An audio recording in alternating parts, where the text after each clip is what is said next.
हम सोचते हैं कि पुलिस थाना सबसे सुरक्षित जगह होती है, लेकिन अब थाने में ही आजकल हथियार चोरी होने लगे हैं।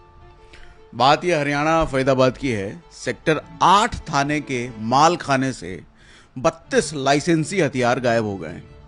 और माल खाने का मतलब होता है वो जगह जहां पर पुलिस जब्त किया हुआ सामान रखती है। और इनमें से कुछ हथियार तो ऐसे थे जिनकी कीमत 10-12 लाख रुपए तक थी। मतलब एडवांस विदेशी पिस्टलें भी थी भैया। और चोर कोई बाहरी आदमी नहीं था, एक लड़का था जो आईटीआई के जरिए थाने में अप्रेंटिस पर आया था, मतलब ट्रेनिंग करने के लिए आया था। और उसी लड़के ने 2-3 महीने में एक एक करके 2-2 करके हथियार चोरी कर लिए और राजस्थान, नोएडा और दिल्ली एनसीआर में बेच डाले। अब जरा सोचिए कि सीसीटीवी कैमरों से लैस थाने में रोज हथियार गायब होते रहे और किसी को पता तक नहीं चला।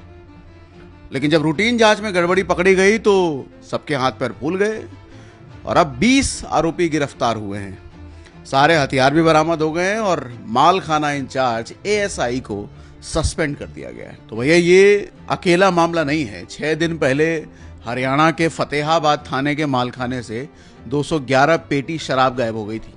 कागजों में लिख दिया था कि शराब नष्ट हो गई है, लेकिन असल में वो शराब बेच दी गई थी।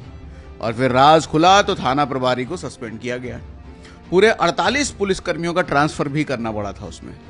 और हफ्ते भर पहले ही यूपी के लखनपुर खीरी से तो कमाल की खबर आई थी, क्योंकि वहां पुलिस ने कोर्ट को बताया था कि हमारे यहां माल खाने में रखे हुए लाखों रुपए के जेवर बंदर उठा ले गए। जो बचे थे वो बारिश में भीग कर खराब हो गए, सोना खराब हो गया। लेकिन कोर्ट ने हालांकि माना नहीं, कोर्ट बेवकूफ थोड़ी है। और अब एक बात समझिए कि माल खाना वो जगह होता है जहां सबूत रखे जाते हैं और सबूत के बिना इंसाफ नहीं मिलता।